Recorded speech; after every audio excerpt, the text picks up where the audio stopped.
ستنتصرون بإذن الله. ومن أمام السفارة المصرية في برلين أعدكم أن شعب مصر سيقود في الفترة القادمة، سيقود بما صبر، سيقود بما تميز به عن الشعوب الأخرى.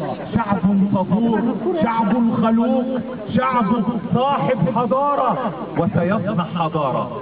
أنتم الآن تشاركون في صنع الحضارة، وسيكتب التاريخ فيما بعد أن شعب مصر أسقط فرعون وأقام حضارة وأقام دولة المؤسسات، وسيقود في المنطقة العربية.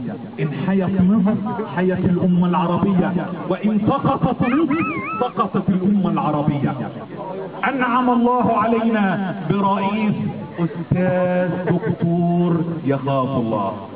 أنعم علينا الله برئيس يصلي صلاة الفجر. والله إنه سيتقي الله في المسيح قبل المسلم، إنه سيتقي الله في كل طوائف المجتمع. ونحن من هنا نعلن لك يا دكتور مرسي، ليس لشخصك ولكن لعدالتك مع الشعب المصري وخوفك من الله على هذا الشعب. فأنت قلت أن للشعب علي حقوق وليس لي حقوق.